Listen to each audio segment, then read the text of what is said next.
backpacker 지가방 안엔 굳은 다짐이 the backpacker 우리는 backpackers yeah we the backpacker 내가 묻은 신발이 바래져도 backpacker 우리는 backpackers 출발은 언제나 겁없이 시작부터 맨발 내 눈에 싹 다 basic But our is that pipe 펴진 내 black tie project만 necktie. Spikes adalah protokol komunikasi terstruktur yang digunakan tenaga kesehatan untuk menyampaikan kabar buruk atau bad news kepada pasien atau keluarga dengan cara yang empatik, jelas, dan juga mendukung.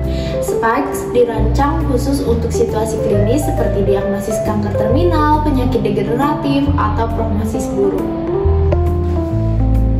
Nah, selanjutnya di sini ada tujuan dari Spikes. Yang pertama itu ada memberitahukan informasi medis yang dinilai buruk. Yang kedua, meminimalkan trauma psikologis bagi pasien atau keluarga. Yang ketiga, meningkatkan kepuasan komunikasi dokter dan pasien. Yang keempat, memastikan pasien atau keluarga memahami informasi dan rencana tindak lanjut. Yang terakhir, ada memperoleh kerjasama dari pasien atau keluarga dalam mengembangkan rencana atau terapi untuk kedepannya. Kapan sih Spikes harus dilakukan? Jadi, dilakukannya itu pada saat yang pertama, diagnosis penyakit terminal atau kanker stadium 4, gagal jantung, stadium akhir, dan lain-lain. Yang kedua, prognosis buruk, contohnya itu seperti cedera tulang belakang secara permanen. Yang ketiga, ada kegagalan pengobatan, contohnya seperti kemoterapi tetapi tidak berjalan secara efektif. Selanjutnya ada 6 langkah memberitahu kabar buruk kepada pasien atau keluarga pasien dengan metode Spikes. Yang pertama nih ada S. S ini merupakan setting atau pengaturan atau situasi. S ini terdiri dari yang pertama, menyiapkan lingkungan yang nyaman dan private. Lalu hindari gangguan seperti mematikan ponsel dan menutup pintu. Lalu memposisikan konsultasi dengan duduk. Hindari untuk berdiri. Lalu wujudkan interaksi yang saling menyambung dan saling mengerti satu sama lain. Terakhir ada kelola batas waktu dan interupsi.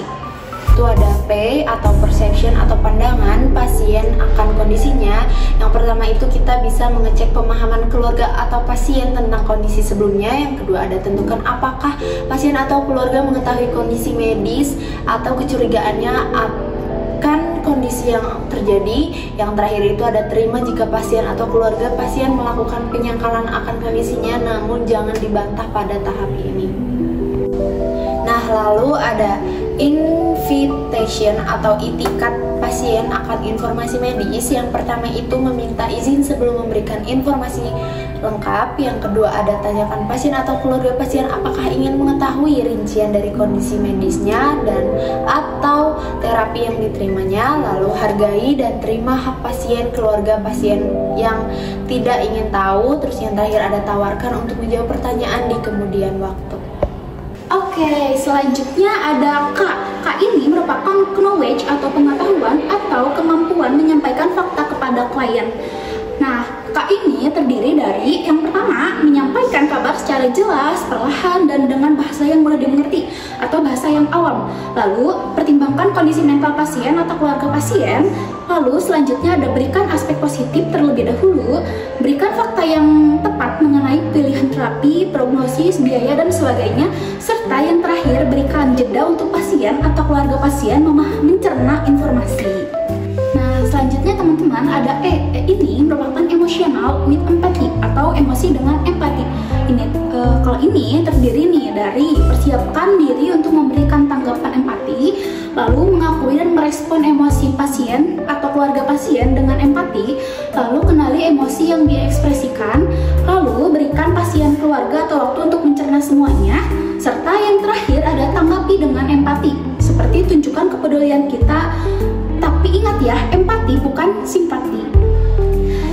Nah, selanjutnya yang terakhir dari rangkaian Spikes ini ada S lagi nih teman-teman. Cuma untuk S yang kali ini yang merupakan strategi dan kesimpulan. Nah, ini tuh terdiri dari menyusun rencana tindak lanjut bersama. Terus tanyakan apakah pasien atau keluarga pasien ingin mendapatkan kejelasan lebih lanjut terkait penyakitnya. Lalu tawarkan agenda pertemuan lainnya dengan ahli lainnya atau dukungan-dukungan lain seperti konseling, perawatan paliatif, dan sebagainya. Lalu yang terakhir ada tutup konsultasi.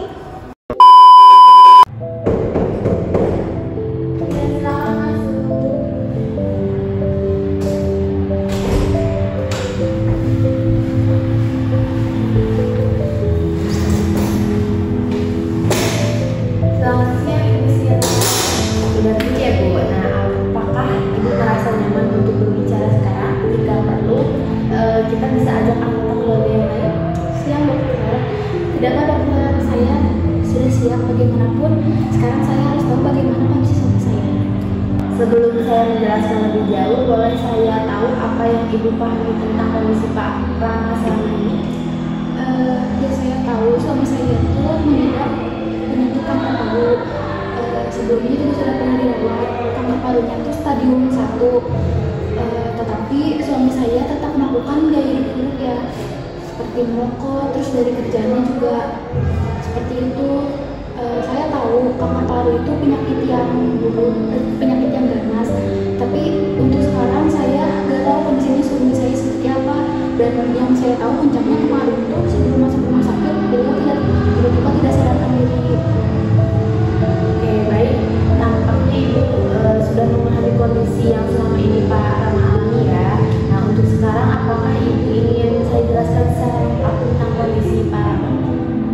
Sejujurnya saya gak mau ya Dok, tapi bagaimanapun saya harus tahu kondisi suami saya.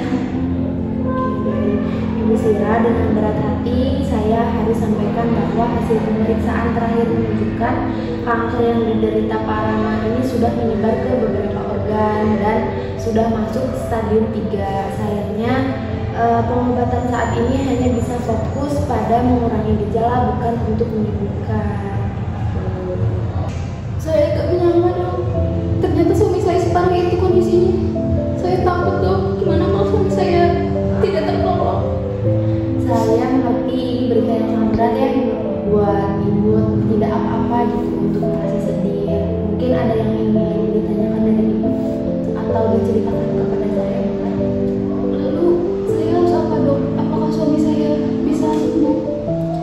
Kami sudah berusaha semaksimal mungkin untuk membuat Pak Rama ini nyaman. Tim kami juga siap mendukung Ibu dan keluarga yang lain. Lalu saya harus bagaimana Dok agar suami saya mendapatkan perawatan yang baik atau setidaknya bisa meringankan gejala yang dia rasakan? Kita bisa diskusikan langkah selanjutnya, yaitu misalnya dengan terapi paliatif seperti kemoterapi wanita, radioterapi, atau terapi paliatif. Apa Ibu ingin besok kita bicarakan lagi dengan keluarga besar Ibu atau keluarga yang lain? Baik, berarti masih ada harapan ya Dok dengan perawatan baiknya. Tapi sepertinya saya harus mendiskusikan terlebih dahulu dengan keluarga saya. Tentu Ibu, nanti perawat akan memberikan kontak yang bisa dihubungi oleh Ibu kapan saja jika ada keadaan darurat. Gitu Ibu. Baik, sekali lagi terima kasih ya Dok atas kerja kerasnya untuk menyembuhkan suami saya. Baik, sama-sama Ibu. Mungkin salam bagi saya tetap semangat dan jangan lupa untuk mendoakan Pak Rama agar cepat pulih kembali. Dan kalau begitu saya pamit ya. Terima kasih ya. Hati-hati ya Ibu. Iya. Nah, gimana teman-teman? Untuk video rangkaiannya apakah menarik dan mudah dimengerti?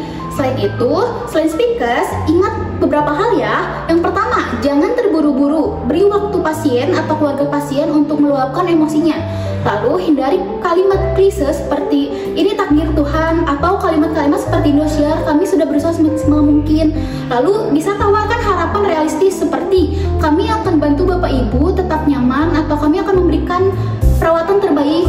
Nah, dengan speakers, komunikasi kabar buruk bisa lebih terstruktur dan penuh